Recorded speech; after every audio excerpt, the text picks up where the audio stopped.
कहानी संसार में आइए सुनते हैं प्रसिद्ध कथा लेखिका इस्मत चुगताई की कहानी भाभी। भाभी ब्याह कर आई थी तो मुश्किल से 15 बरस की होंगी। बढ़वार भी तो पूरी नहीं हुई थी। भैया की सूरत से ऐसी लरजती थी जैसे कसाई से बकरी। मगर साल भर के अंदर ही वो जैसे जैसे मुंहबंद कली से खिलकर फूल बन गई। आंखों में हिरनों जैसी वहशत दूर होकर गरूर और शरारत भर गई। भाभी आजाद फिजा में पली थी। हिरनियों की तरह कुलाचे भरने की आदी थी। मगर ससुराल और मैका दोनों तरफ से उस पर कड़ी निगरानी थी। और भैया की भी यही कोशिश थी कि अगर जल्दी ही उसे पक्की गृहस्थ न बना दिया गया तो वो भी अपनी बड़ी बहन की तरह कोई गुल खिलाएंगी। हालांकि वो शादीशुदा थी, लिहाजा उसे गृहस्थ बनाने पर जुट गए। 4-5 साल के अंदर भाभी को घिस घिसाकर वाकई सबने गृहस्थ बना दिया। 2-3 बच्चों की माँ बनकर भद्दी और ठुस हो गई। अम्मा उसे खूब मुर्गी का शोरबा, गोद सटूरे खिलाती। भैया टानिक पिलाते और हर बच्चे के बाद वो 10-15 पाउंड बढ़ जाती। आहिस्ता आहिस्ता उसने बनना संवरना छोड़ ही दिया। भैया को लिपस्टिक से नफरत थी। आंखों में मनो काजल और मस्करा देखकर वो चिढ़ जाते। भैया को बस गुलाबी रंग पसंद था या फिर लाल। भाभी ज़्यादातर गुलाबी या सुर्ख ही कपड़े पहना करती थी। गुलाबी साड़ी पर सुर्ख लाल ब्लाउज या कभी कभी गुलाबी के साथ हल्का गुलाबी। शादी के वक्त उसके बाल कटे हुए थे, मगर दुल्हन बनाते वक्त ऐसे तेल चुपड़ कर बांधे गए थे कि पता नहीं चलता था कि वो परकटी मेम है। अब उसके बाल तो बढ़ गए थे, मगर पैदर पै बच्चे होने की वजह से वो जरा गंजी सी हो गई थी। वैसे भी वो बाल कसकर मैली धज्जी सी बांध लिया करती थी। उसके मियाँ को वो मैली कुचैली ऐसी ही बड़ी प्यारी लगती थी। और मैके ससुराल वाले भी उसकी सादगी को देखकर उसकी तारीफों के गुण गाते थे। भाभी थी बड़ी प्यारी सी, सुघड़ नक्श, मक्खन जैसी रंगत, सुडौल हाथ पांव। मगर उसने इस बुरी तरह से अपने आप को ढीला छोड़ दिया था कि खमीरे आटे की तरह बह गई थी। उफ! भैया को चैन और स्कर्ट से कैसे नफरत थी। उन्हें ये नए फैशन की बदन पर चिपकी हुई कमीज से भी बड़ी घिन आती थी। तंग मोरी की शलवारों से तो वे ऐसे जलते थे कि तौबा। खैर भाभी बेचारी तो शलवार कमीज के काबिल रह नहीं गई थी। वो तो बस ज़्यादातर ब्लाउज और पेटीकोट पर ड्रेसिंग गाउन चढ़ाए घूमा करती। कोई जान पहचान वाला आ जाता तो भी बेतकल्लुफ़ी से वही अपना नेशनल ड्रेस पहने रहती। कोई औपचारिक मेहमान आता तो अमूमन वो अंदर ही बच्चों से सर मारा करती। जो कभी बाहर जाना पड़ता तो लिथड़ी हुई सी साड़ी लपेट लेती। वो गृहस्थन थी और चहेती थी। उसे बन संवर कर किसी को लुभाने की क्या ज़रूरत थी। और भाभी शायद यूं ही गौडर बनी अधेड़ और फिर बूढ़ी हो जाती। बहुएं ब्याह कर लाती जो सुबह उठकर उसे झुककर सलाम करती, गोद में पोता खिलाने को देती। मगर खुदा को कुछ और ही मंजूर था। शाम का वक्त था। हम सब लान में बैठे चाय पी रहे थे। भाभी पापड़ तलने बावर्ची खाने में गई थी। बावर्ची ने पापड़ लाल कर दिए। भैया को बादामी पापड़ भाते हैं। उन्होंने प्यार से भाभी की तरफ देखा और वो झट उठकर पापड़ तलने चली गईं। हम लोग मज़े से चाय पीते रहे। धाए से फुटबॉल आकर ऐन भैया की प्याली में पड़ी। हम सब उछल पड़े। भैया मारे गुस्से के भन्ना उठे। कौन पाजी है? उन्होंने जिधर से गेंद आई थी उधर मुंह करके डांटा। बिखरे हुए बालों का गोल मोल सर और बड़ी बड़ी आंखें ऊपर से झांकी। एक छलांग में भैया मुंडेर पर थे और मुजरिम के बाल उनकी गिरफ्त में। ओह! एक चीख गूंजी और दूसरे लम्हे भैया ऐसे उछलकर अलग हो गए जैसे उन्होंने बिच्छू के डंक पर हाथ डाल दिया हो या अंगारा पकड़ लिया हो। Sorry, I am very sorry, वो हकला रहे थे। हम सब दौड़ कर गए, देखा तो मुडेर के उस तरफ एक दुबली नागिन सी लड़की सफ़ेद ड्रेन टाइप और नींबू के रंग का स्लीवलेस ब्लाउज पहने अपने बालों में पतली पतली उंगलियां फैलकर खिसियानी हंसी हंस रही थी। और हम सब हंसने लगे। भाभी पापड़ों की प्लेट लिए अंदर से निकली और बगैर कुछ पूछे ये समझकर हंसने लगी कि जरूर कोई हंसने की बात हुई होगी। उनका ढीला ढाला पेट हंसने से फुदकने लगा और जब उसे मालूम हुआ कि भैया ने शबनम को लड़का समझकर उसके बाल पकड़ लिए तो और भी जोर जोर से कह कहे लगाने लगी कि कई पापड़ के टुकड़े घास पर बिखर गए। शबनम ने बताया कि वो उसी दिन अपने चचा खालिद जमील के यहाँ आई है। अकेले जी घबराया तो फुटबॉल ही लुढ़काने लगी, जो इत्तेफाकन भैया की प्याली पर आ कूदी।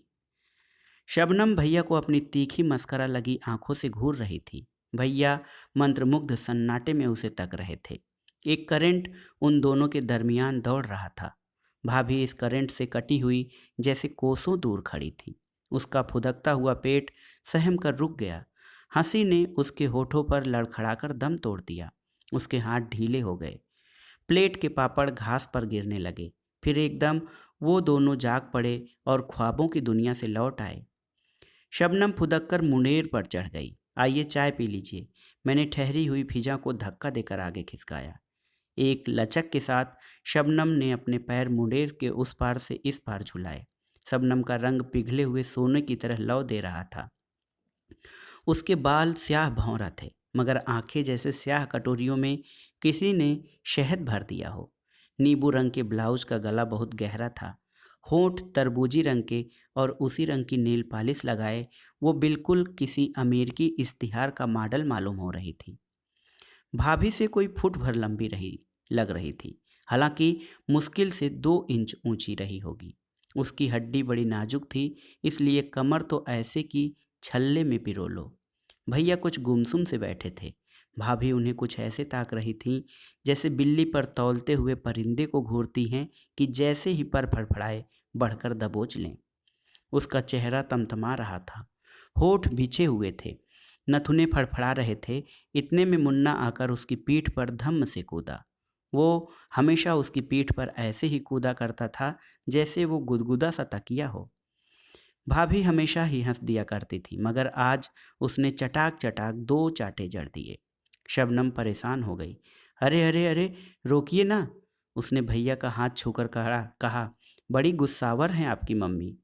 उसने मेरी तरफ मुंह फेर कर कहा, इंट्रोडक्शन कराना हमारी सोसाइटी में बहुत कम हुआ करता है, और फिर भाभी का किसी से इंट्रोडक्शन कराना अजीब सा लगता था। वो तो सूरत से ही घर की ब लगती थी। शबनम की बात पर हम सब कहकहा मारकर हंस पड़े। भाभी मुन्ने का हाथ पकड़कर घसीटती हुई अंदर चल दी। अरे ये तो हमारी भाभी हैं। मैंने भाभी को धम धम जाते हुए देखकर कहा, भाभी? शबनम हैरत जदा होकर बोली, इनकी, भैया की बीवी? ओह! उसने संजीदगी से अपनी नज़रें झुका ली। मैं समझी। उसने बात अधूरी छोड़ दी। भाभी की उम्र 23 साल है। मैंने वजाहत की, स्पष्टता की, मगर डोंट बी सिली। शबनम हंसी। भैया भी उठकर चल दिए। खुदा की कसम। ओह जहालत! नहीं, भाभी ने मार्टेज से 15 साल की उम्र में सीनियर कैम्ब्रिज किया था। तुम्हारा मतलब है ये मुझसे 3 साल छोटी हैं। मैं 26 साल की हूँ। अब तो कतई छोटी हैं। उफ! और मैं समझी कि वो तुम्हारी मम्मी हैं। दरअसल मेरी आंखें कमज़ोर हैं, मगर मुझे ऐनक से नफरत है। बुरा लगा होगा उन्हें। नहीं, भाभी को कुछ बुरा नहीं लगता। च बेचारी। कौन कौन भाभी? न जाने मैंने क्यों कहा। भैया अपनी बीवी पर जान देते हैं, सफ़िया ने बतौर वकील कहा। बेचारी की बहुत बचपन में शादी कर दी गई होगी। 25-26 साल के थे। मगर मुझे तो मालूम भी न था कि 20वीं सदी में बगैर देखे शादियां होती हैं। शबनम ने हिकारत से मुस्कुराकर कहा, तुम्हारा हर अंदाज़ा गलत निकल रहा है। भैया ने भाभी को देखकर बेहद पसंद कर लिया था, तब शादी हुई। मगर जब वो कमल के फूल जैसी नाजुक और हसीन थी। फिर ये क्या हो गया शादी के बाद? होता क्या, भाभी अपने घर की मल्लिका हैं, बच्चों की मल्लिका है। कोई फिल्म एक्ट्रेस तो है नहीं। दूसरे भैया को सूखी मारी लकड़ियों से घिन आती है। मैंने जानकर शबनम को चोट दी। वो बेवकूफ़ न थी। भाई चाहे कोई मुझसे प्यार करे या न करे, मैं तो किसी को खुश करने के लिए हाथी का बच्चा कभी न बनूं। और मुआफ़ करना, तुम्हारी भाभी कभी बहुत खूबसूरत होंगी, मगर अब तो उह, आपका नज़रिया भैया से अलग है। मैंने बात टाल दी। और जब वो बल खाती सीधी सुडौल टांगों को आगे पीछे झुलाती, नन्हे नन्हे कदम रखती मुंडेर की तरफ जा रही थी। भैया बरामदे में खड़े थे। उनका चेहरा सफ़ेद पड़ गया था और बार बार अपनी गुद्दी सहला रहे थे, जैसे किसी ने वहाँ जलती हुई आग रख दी हो। चिड़िया की तरह फुदक कर वो मुंडेर फलांग गई। पल भर को पलटकर उसने अपनी शरबती आंखों से भैया को तौला और छलावे की तरह कोठी में गायब हो गई। भाभी लान पर झुकी हुई तकिया आदि समेट रही थी, मगर उसने एक नजर न आने वाला तार देख लिया जो भैया और शबनम की निगाहों के दरमियान दौड़ रहा था। एक दिन मैंने खिड़की में से देखा, शबनम फूला हुआ स्कर्ट और सफ़ेद खुले गले का ब्लाउज पहने पप्पू के साथ संबा नाच रही थी। उसका नन्हा सा पिकनीज कुत्ता टांगों में उलझ रहा था। वो ऊंचे ऊंचे कहकहे लगा रही थी।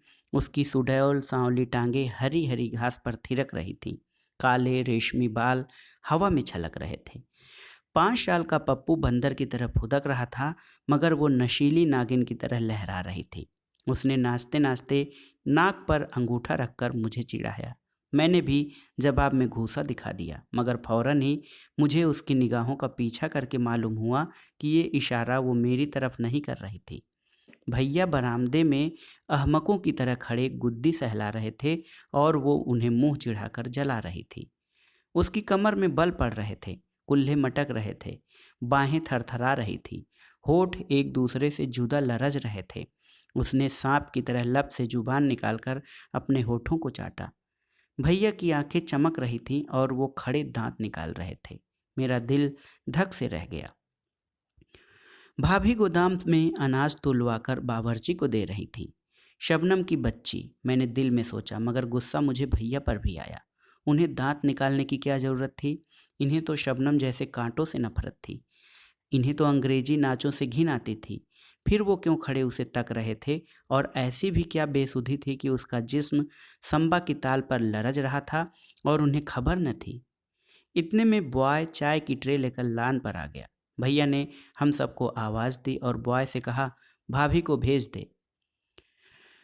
रस्मन शबनम को भी बुलावा देना पड़ा। मेरा तो जी चाह रहा था कतई उसकी तरफ से मुंह फेर कर बैठ जाऊं, मगर जब वो मुन्ने को पद्दी पर चढ़ाए मुंडेर फालांग कर आई तो न जाने क्यों मुझे वो कतई मासूम लगी। मुन्ना स्कार्फ लगामों की तरह थामे हुआ था और वे घोड़े की चाल उछलती हुई लान पर दौड़ रही थी। भैया ने मुन्नी को उसकी पीठ से उतारना चाहा, मगर वो और चिमट गया। अभी और थोड़ा चले आंटी। नहीं बाबा, आंटी में दम नहीं, शबनम चिल्लाई। बड़ी मुश्किल से भैया ने मुन्ने को उतारा, मुंह पर एक चाटा लगाया। एक दम तड़प कर शबनम ने उसे गोद में उठा लिया और भैया के हाथ पर जोर का थप्पड़ लगाया। शर्म नहीं आती? इतने बड़े ऊंट के ऊंट छोटे से बच्चे पर हाथ उठाते हैं। भाभी को आता देखकर उसने मुन्ने को गोद में दे दिया। उसका थप्पड़ खाकर भैया मुस्कुरा रहे थे। देखिए तो कितनी जोर से थप्पड़ मारा है। मेरे बच्चे को कोई मारता तो हाथ तोड़कर रख देती। उसने शरबत की कटोरियों में जहर घोलकर भैया को देखा और फिर हंस रहे हैं बेहया। दम भी है जो हाथ तोड़ोगी? भैया ने उसकी कलाई मरोड़ी। वो बल खाकर इतनी जोर से चीखी कि भैया ने कांप कर उसे छोड़ दिया और वो हंसते हंसते जमीन पर लौट गई। चाय के दरमियान भी शबनम की शरारतें चलती रहीं। वो बिल्कुल कमसिन छोकरियों की तरह चुहलें कर रही थी। भाभी गुमसुम बैठी थी। आप समझे होंगे शबनम के वजूद से डरकर उन्होंने अपनी तरफ तवज्जो देनी शुरू कर दी होगी। जी कतई नहीं। वो तो पहले से ही ज़्यादा मैली रहने लगी, पहले से भी ज़्यादा खाती। हम सब तो हंस ज़्यादा रहे थे, मगर वो सर झुकाए निहायत तन्मयता से केक उड़ाने में मसरूफ़ थी। चटनी लगा लगा कर भजिए निकल रही थी। सिके हुए तोसों पर ढेर सा मक्खन लगा लगा कर खाए जा रही थी। भैया और शबनम को देख देख कर हम सभी परेशान थे और शायद भाभी भी फिक्रमंद होंगी, लेकिन अपनी परेशानी को वो मुर्गन खानों में दफन कर रही थी। उन्हें हर वक्त खट्टी डकारें आया करती, मगर वो चूरन खा खाकर पुलाव कोरमा हजम करती। वो सहमी सहमी नज़रों से भैया और शबनम को हंसता बोलता देखती। भैया तो कुछ और भी जवान लगने लगे थे। शबनम के साथ वो सुबह शाम समंदर में तैरते। भाभी अच्छा भला तैरना जानती, मगर भैया को स्विमिंग सूट पहने औरतों से सख्त नफरत थी। एक दिन हम सब समंदर में नहा रहे थे। शबनम 2 धज्जियाँ पहने नागिन की तरह पानी में बल खा रही थी। इतने में भाभी, जो देर से मुन्ने को पुकार रही थी, आ गई। भैया शरारत के मूड में तो थे ही, दौड़कर उन्हें पकड़ लिया और हम सब ने मिलकर उन्हें पानी में घसीट लिया। जब से शबनम आई थी भैया बहुत शरारती हो गए थे। एकदम से वो दांत किचकिचाकर भाभी को हम सबके सामने भींच लेते, उन्हें गोद में उठाने की कोशिश करते, मगर वो उनके हाथों से बोबल मछली की तरह फिसल जाती। फिर वो खिसियाकर रह जाते, जैसे कल्पना में वो शबनम को ही उठा रहे थे, और भाभी लज्जित होकर फौरन पुडिंग या कोई और मज़ेदार डिश तैयार करने चली जाती। उस वक्त जो उन्हें पानी में धकेला गया तो वो गठरी की तरह लुढ़क गईं। उनके कपड़े जिस्म पर चिपक गए और उनके जिस्म का सारा भौड़ापन भयानक तरीके से उभर आया। कमर पर जैसे किसी ने रजाई लपेट दी थी। कपड़ों में वो इतनी भयानक नहीं मालूम होती थी। ओह, कितनी मोटी हो गई हो तुम, भैया ने कहा। उफ, तो देखो, बिल्कुल गामा पहलवान मालूम हो रही हो। 4 बच्चे होने के बाद कमर। मेरे भी तो 4 बच्चे हैं। मेरी कमर तो डनलप पिल्लो का गद्दा नहीं बनी, उन्होंने अपने सुडौल जिस्म को ठोंक बजाकर कहा। और भाभी मुंह थुथाए भीगी मुर्गी तरह पैर मारती, झुरझुरिया लेती, रेत में गहरे गहरे गड्ढे बनाती, मुन्ने को घसीटती चली गई। भैया बिल्कुल बेतवज्जो होकर शबनम को पानी में डुबकियां देने लगे। जब नहाकर आए तो भाभी सर झुकाए खुबानियों के मुरब्बे पर क्रीम की तरह जमा रही थी। उनके होठ सफ़ेद हो रहे थे और आंखें सुर्ख थीं। गटारचे की गुड़िया जैसे मोटे मोटे गाल और सूजे हुए मालूम हो रहे थे। लंच पर भाभी बेइंतहा गमगीन थी, लिहाजा बड़ी तेजी से खुमानियों का मुरब्बा और क्रीम खाने में जुटी हुई थी। शबनम ने डिश की तरफ देखकर ऐसे फरेरी ली जैसे खुमानियाँ न हो, सांप बिच्छू हों। जहर है जहर, उसने नफासत से ककड़ी का टुकड़ा कुतरते हुए कहा, और भैया भाभी को घूरने लगे, मगर वो शपासप मुरब्बा उड़ाती रही। हद है, उन्होंने नथुने फड़काकर कहा। भाभी ने कोई ध्यान न दिया और करीब करीब पूरी डिश पेट में उड़ेल ली। उन्हें मुरब्बा शोरबा खाता देखकर ऐसा मालूम होता था जैसे वो ईर्ष्या द्वेष के तूफान को रोकने के लिए बंद बांध रही हों। खुदा के लिए बस करो, डॉक्टर भी मना कर चुका है। ऐसा भी क्या चटोरापन, भैया ने कह ही दिया। मोम की दीवार की तरह भाभी पिघल गई। भैया का नश्तर चर्बी की दीवारों को चीरता हुआ ठीक दिल में उतर गया।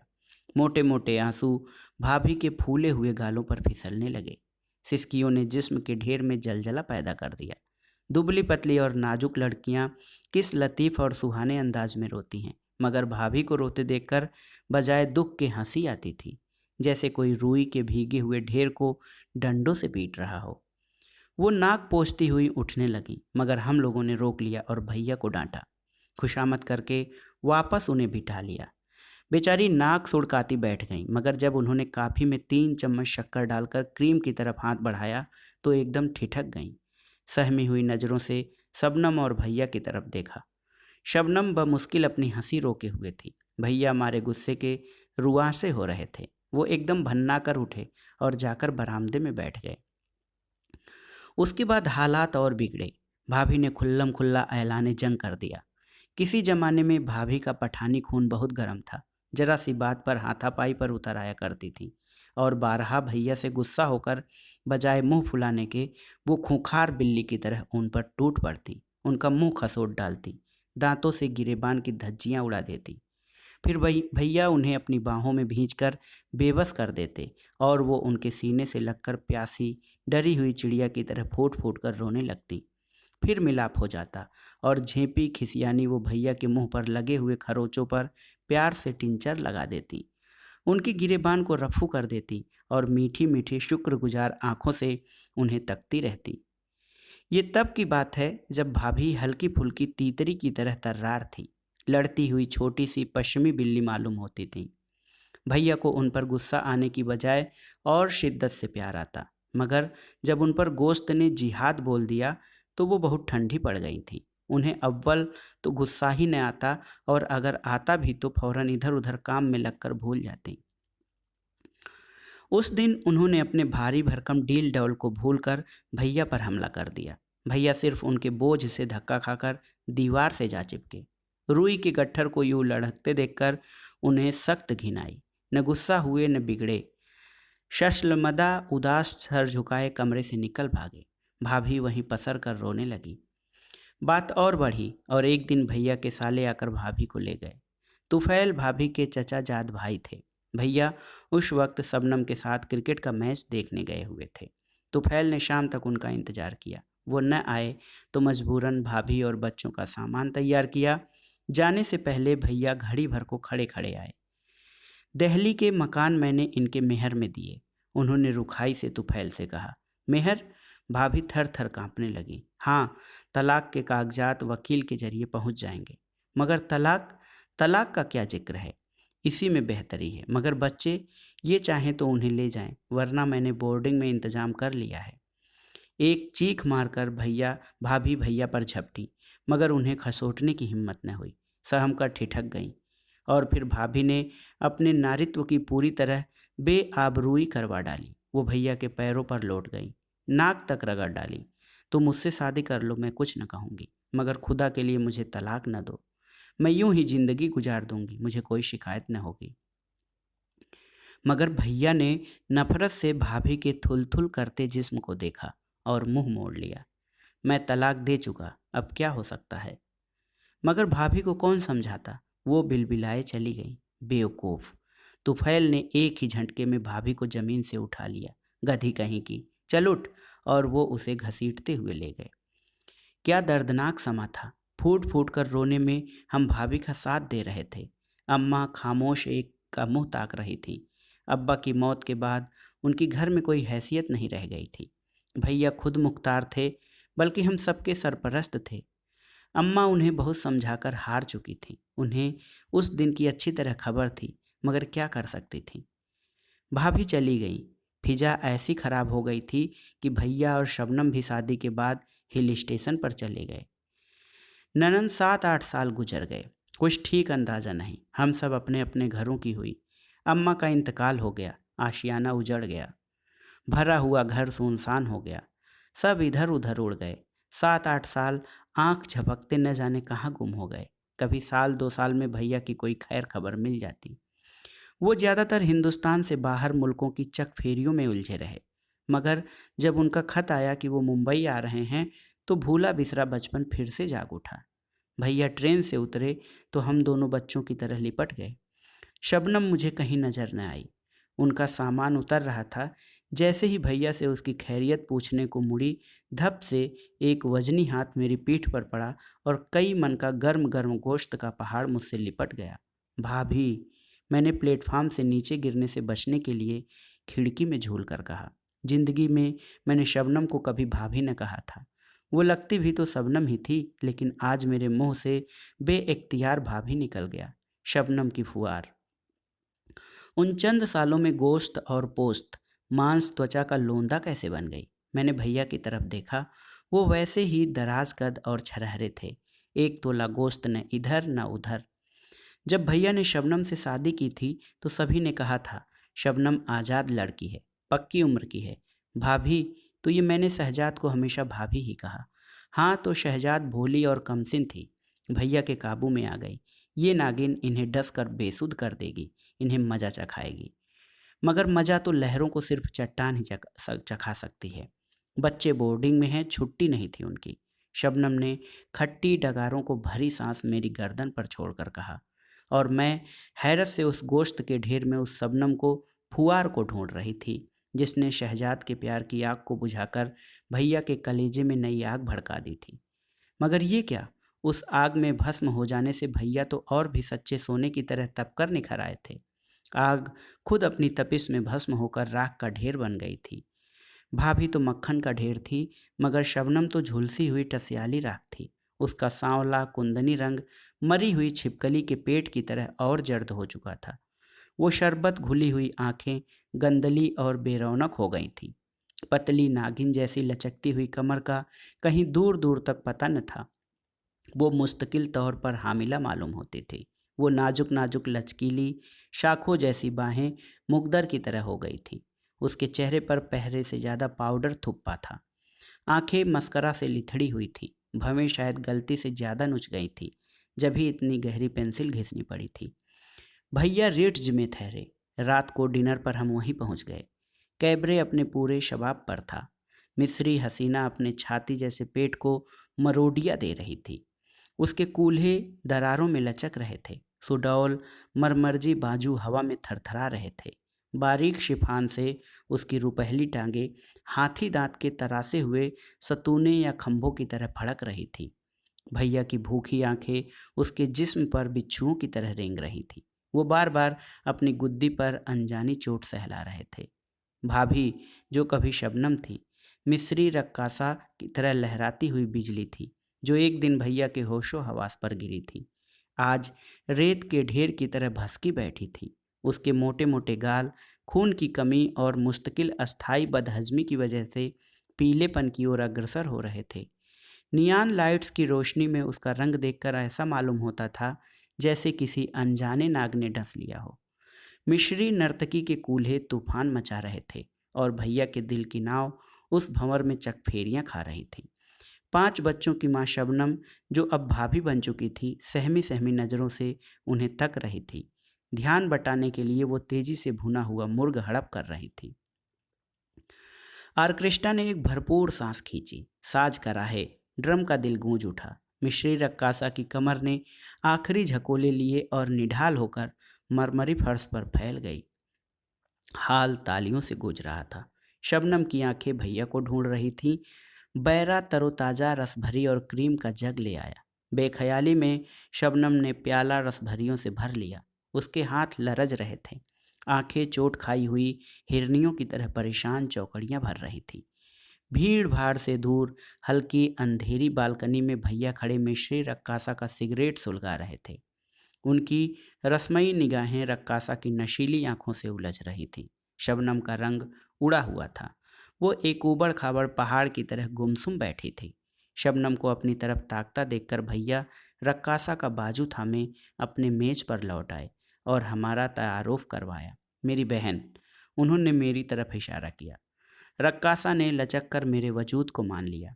मेरी बेगम, उन्होंने ड्रामाई अंदाज में कहा, जैसे मैंने कोई मैदान जंग में खाया हुआ जख्म किसी को दिखा रहा हो। रक्कासा स्तब्ध रह गई, जैसे उनकी जीवन संगिनी को नहीं, खुद उनकी लाश को खून में लथपथ देख लिया हो। वो भयभीत होकर शबनम को घूरने लगी। फिर उसने अपने कलेजे की सारी ममता अपनी आंखों में समोकर भैया की तरफ देखा। उसकी एक नज़र में लाखों फसाने पोशीदा थे। उफ, ये हिंदुस्तान, जहाँ जहालत से कैसी कैसी प्यारी हस्तियाँ रस्मों रिवाज पर कुर्बान की जाती हैं।